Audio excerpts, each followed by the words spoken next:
Okay guys, we're gonna get to it today. Google Analytics can tell you that something happens, but they cannot tell you why. Hotjar helps you with explaining why something happens on your page, and then you can use the why in order to shape your hypotheses on what you need to change on your website. Now, if you want to install Hotjar, it's really simple, especially if you have a Google Tag Manager already on your page. Just click tracking active here, or if it's not, then it will give you a little red button there, and then you copy this thing, the site ID up here.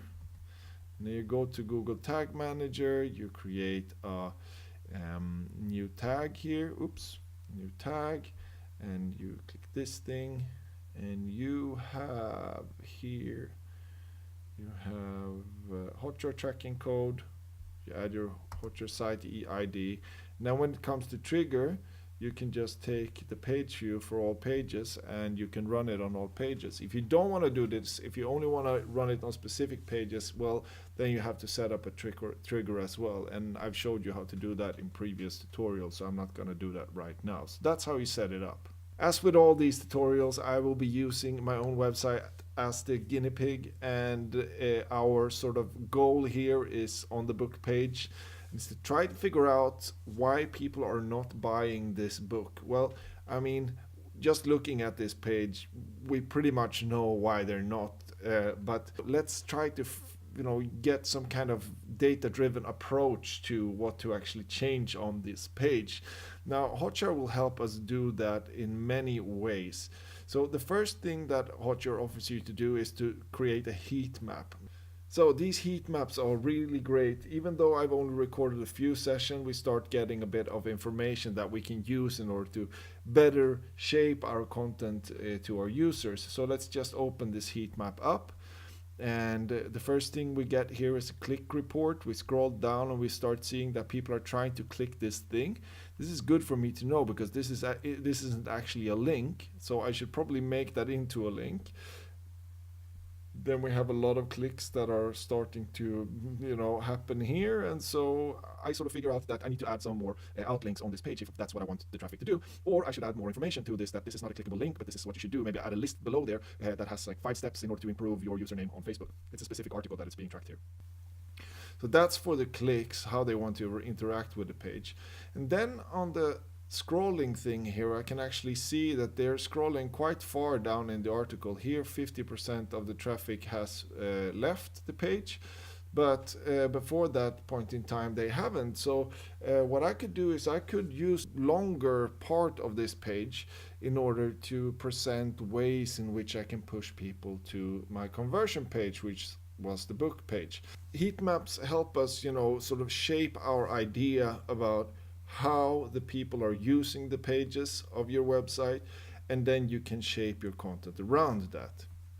The second thing they're offering are recordings, and recordings are really great. Once you've shaped sort of an understanding about how people are using your page, you use Google Analytics to see where you have the drop-off, for example. Then you use the heat maps to figure out where they drop off on the page, and then you use these recordings to do more qualitative studies where you can actually see how they actually moved around on the page, and so that will also give you a better understanding of what is wrong. So someone comes into the page and then they don't do anything. That's probably me. And they left. Yeah, here we can see someone, we can see how many pages they visited. So here's a German person, 2 pages. Let's have a look what they did. So they came there via mobile, and then someone who landed on a blog, and tried to click there, and then probably left. Yeah, no, actually here I have another click. Oh, okay, then they probably left. So I know that I have something. They come there, they do the first things, and then I'm getting some kind of problem. So I have to figure that out. But I will figure that out if I watch more of these people's sessions on my website. And so that's really good in order to try to shape these hypotheses that we will talk about on Wednesday in these videos when we talk about hypothesis building. Trying to figure out what you have to change on your page in order to actually get users to do more things, or the things that you want them to do. Then funnels, this pretty much correlates with the stuff that you can do with Google Analytics, but it's always good to do it in this tool because you can actually record people's sessions through a funnel. I haven't set that up for this page, but let's say you are an e-commerce store and you have some kind of checkout process, then you can actually record only those sessions that go through your checkout process, and that is really nice in order to try to figure that out. They also have the possibility to study forms, the forms you have on your website, and try to give you some kind of signals as to what people are stopping on. If you have that's name, email, they will try to figure out where people are dropping off and where they're stopping, and that is also good, especially those of you out there who need a reminder that you don't need to collect all the information at once, but you have to collect only the stuff that you really need to take the customer to the next step. Then you can run polls on your website. These are really popular to run. And then you can have these incoming little emojicons where people can give you feedback on certain elements of your website. It's really good. You can also use surveys.